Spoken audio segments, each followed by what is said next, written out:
अब सुनिए, इस रेस्टोरेंट के ओनर कहाँ मिलेंगे मुझे? जी बोलिए, आपको क्या काम है? मैं जॉब के इंटरव्यू के लिए आया था यहाँ पे। ठीक है, आप वेट कर लीजिए, अभी वो आते ही होंगे। Okay ma'am, thank you. सुनिए, कोई है क्या इधर? हाँ जी बताइए। भाई साहब, मेरी एक मदद कर देंगे? यहाँ टेबल पर ना पानी का गिलास रखा होगा, वो आप मुझे पकड़ा दीजिए। क्यों मजाक कर रहे हैं आप मेरे साथ? आपके सामने ही तो गिलास है, आपको दिख नहीं रहा? भाई साहब, अगर देख सकता तो फिर आपसे मदद क्यों मांगता ऐसी? सॉरी सॉरी सॉरी सॉरी, ये लीजिए पानी पीजिए। जी, बहुत बहुत धन्यवाद आपका।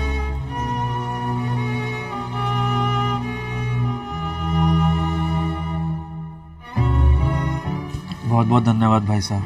भाई साहब, एक मदद और कर देंगे? जी जी बताइए ना, मैं और क्या मदद कर सकता हूँ आपकी? मैंने ना अपना खाना खा लिया था, हाथ धोने थे।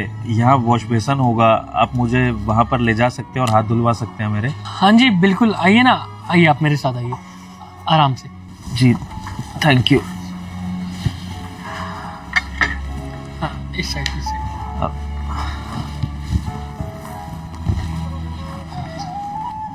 आइए, ये वॉश बेसिन है, आप आराम से यहाँ पर हाथ धो सकते हैं, धो लीजिए।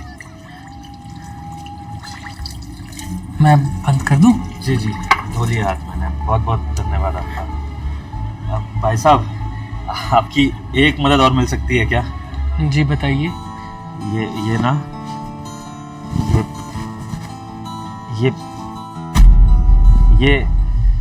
ये ना मेरे पैसों में से आप 500 रुपए का बिल पे कर दीजिए यहाँ वेटर को। सर आप ये काम खुद ही कर लीजिए ना, मतलब पैसे तो आप दे ही सकते हैं ना, आपको तो पता ही होगा। बात तो सही है आपकी, लेकिन वो क्या है ना कि अंधे को दुनिया बेवकूफ़ बनाने के लिए बैठी रहती है, तो मुझे किसी पर भरोसा नहीं होता। आप बहुत भले इंसान लगे मुझे, तब से मेरी मदद कर रहे हैं, तो आप पर भरोसा है, तो आप ही ईमानदारी से उनको पैसे दे दीजिए। अब ठीक है, सॉरी गलती से एक नोट ज़्यादा आ गया। अरे कोई बात नहीं, बड़े ईमानदार इंसान हैं आप वैसे। Waiter, yes sir. ये सर का बिल। Okay sir. सुनिए, रेस्टोरेंट के ओनर कब तक आ जाएंगे, कुछ आइडिया? सर थोड़ा वक्त लगेगा। ठीक है। Okay sir. भाई साहब, आप इस रेस्टोरेंट के ओनर के बारे में क्यों पूछ रहे हैं? सर दरअसल मुझे ना जॉब चाहिए थी, तो मैं इस रेस्टोरेंट में ना इंटरव्यू के लिए आया था। अच्छा, जॉब का इंटरव्यू देना है आपको? जी। चलिए, भगवान करे आपका सिलेक्शन हो जाए, आप इतने अच्छे इंसान हैं, मैं दिल से चाहता हूँ कि आपकी ये जॉब लगे। थैंक यू जी, थैंक यू। आप वैसे आप जाएंगे कैसे? जी बस कैसे ही जाऊँगा, हमेशा की तरह बाहर निकलूंगा यहाँ से, कोई ना कोई बस स्टैंड तक मुझे छोड़ ही देगा, किसी से भी मदद मांग लूंगा, फिर बस पकड़ के अपना घर। अकेले जाएंगे? एक काम करते हैं ना, जब तक मेरा इंटरव्यू नहीं हो रहा है, मुझे यहाँ भी वेट ही करना है, तो मैं आपको बस स्टैंड तक छोड़ आता हूँ, इसी बहाने दो बातें और हो जाएंगी। अरे नहीं, आपने ऑलरेडी इतनी ज़्यादा मदद कर दी है मेरी, मैं आपका बहुत शुक्रगुजार हूँ। अब और मदद करके ना मेरे पे एहसान मत चढ़ाइए, आप अपने इंटरव्यू पे ध्यान दीजिए, मैं निकल जाऊँगा, कोई बात नहीं। कोई बात नहीं, इतना मत सोचिए आप। चलिए मैं छोड़ देता हूँ आपको, और ये पैसे अपनी पॉकेट में रख लीजिए, माहौल आजकल ठीक नहीं है। सच में बहुत ही भले इंसान हैं आप। आराम से चलिए। आइए सर, आइए आराम से आइए। हाँ चलिए चलिए। सुनिए भाई साहब, एक छोटी सी रिक्वेस्ट थी। इस रेस्टोरेंट से बाहर निकलने से पहले क्या आप मुझे बता सकते हैं कि ये एरिया कैसा है? दरअसल यहाँ पर मैं कई बार आया हूँ, लेकिन आज तक कभी किसी से पूछने की हिम्मत नहीं हुई, क्योंकि लोगों के पास इतना टाइम ही नहीं होता है। लेकिन आप इतने भले आदमी लग रहे हैं कि मन कर रहा है कि आपसे पूछूं कि इस एरिया में क्या क्या है, मतलब मेरे सामने क्या है, ये रेस्टोरेंट का गेट कैसा है, आसपास सराउंडिंग्स कैसी हैं। अगर आपके पास 2 मिनट का टाइम हो तो कुछ बता सकते हैं? और अभी हम खड़े हैं रेस्टोरेंट के गेट पे, और गेट पे काफ़ी खूबसूरत लाइटिंग है, लेकिन वो जल नहीं रही है क्योंकि दिन हो रहा है, लेकिन जब वो जलेगी तो काफ़ी खूबसूरत लगेगी। और रेस्टोरेंट के जस्ट सामने काफ़ी बड़ी बड़ी बिल्डिंग्स हैं, बिल्डिंग्स के ऊपर से एक प्लेन उड़ता हुआ जा रहा है, और रेस्टोरेंट के जस्ट बाहर एक कार भी खड़ी है ग्रे कलर की, और बच्चे खेल रहे हैं, क्योंकि काफ़ी पीसफुल माहौल है ना, कितनी शांति है यहाँ पे, आपने महसूस किया ही होगा। और जस्ट हमारे बैक साइड ब्राउन कलर के कर्टेन्स भी है और रेस्टोरेंट के बिल्कुल साइड में एक पेड़ है जिस पे एक चिड़िया का घोंसला भी है। वाह वाह वाह, क्या एलैबोरेट किया है आपने। बिल्कुल ऐसा लग रहा है कि सारी इमेजेस मेरे सामने ही बन गई। आप बोलते बहुत अच्छा हैं और पता है रेस्टोरेंट में जॉब करने के लिए ना सबसे पहले स्पीकिंग स्किल्स चाहिए, जो मुझे लगता है कि आपके अंदर हैं। तो इस बेसिस पे तो आपकी जॉब पक्की है। बट अगर बात की जाए कि आपको काम करना आता है कि नहीं, या फिर आपका काम को लेके विजन क्या है, तो वहाँ पर शायद आपका इंटरव्यू अटक सकता है। सपोज करिए मैं आपका इंटरव्यू ले रहा हूँ, मैं आपका बॉस हूँ और मैं आपसे क्वेश्चन पूछता हूँ, आप मुझे जवाब दीजिए कि आपको ना इस रेस्टोरेंट की सेल बढ़ानी है, तो आप इस रेस्टोरेंट के बाहर ऐसा क्या चेंजेस करेंगे, मतलब इसके आउटर में या आउटडोर प्लेस में, कि जिससे लोग ज़्यादा से ज़्यादा इस रेस्टोरेंट में आएँ। सर सेल बढ़ाने के लिए सबसे पहले मैं बाहर से चेंजेस नहीं करूँगा, चेंजेस मैं अंदर से करूँगा। जैसे एक इंसान को फिट रखने के लिए अंदर से स्ट्रॉन्ग होना चाहिए। जैसे कि मैं खाने की क्वालिटी पे ध्यान दूंगा, हमारे खाने के रेट्स पे ध्यान दूंगा और कस्टमर से हमारा स्टाफ कैसे बात कर रहा है, कैसे कम्युनिकेट कर रहा है, उस पर ध्यान दूंगा। हमारा ग्राहक ही हमारा भगवान होता है, तो सबसे पहले हमें अपने ग्राहक को ही प्रसन्न करना चाहिए। अगर हमारा ग्राहक खुश होगा तो हम सब वैसे ही खुश हो जाएंगे। अब सर देखिए ना, रास्ते पे आपने देखा होगा छोटे छोटे ढाबे बने होते हैं और उन्हीं पे सबसे ज़्यादा भीड़ होती है। कभी सोचा है सर आपने क्यों?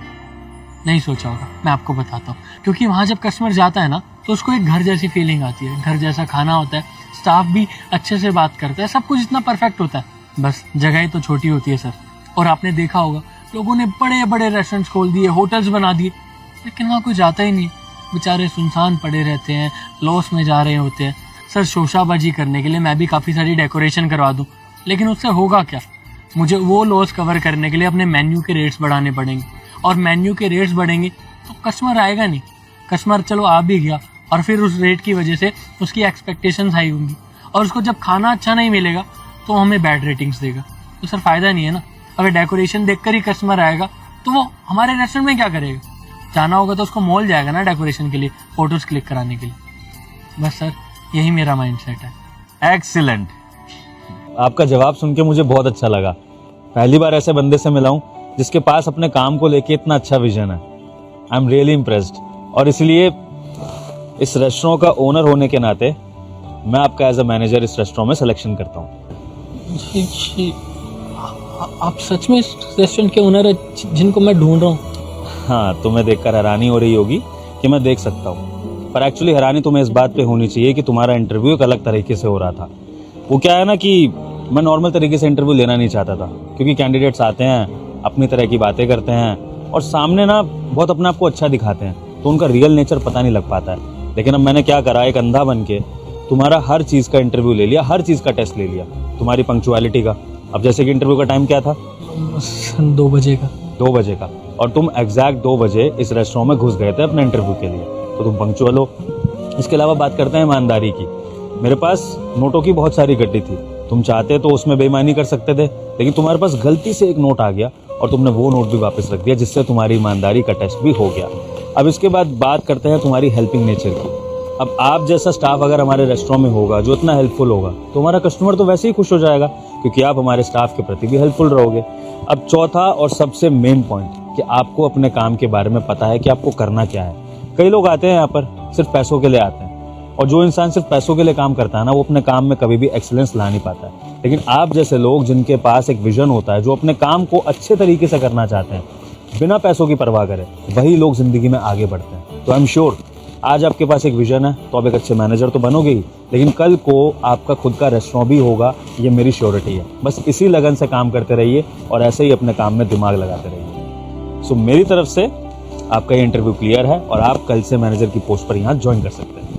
Thank you so much sir, मुझे तो बिलीव ही नहीं हो रहा है, पता नहीं सपने जैसा लग रहा है, ऐसा लग रहा है कि आप मुझसे मजाक कर रहे हैं।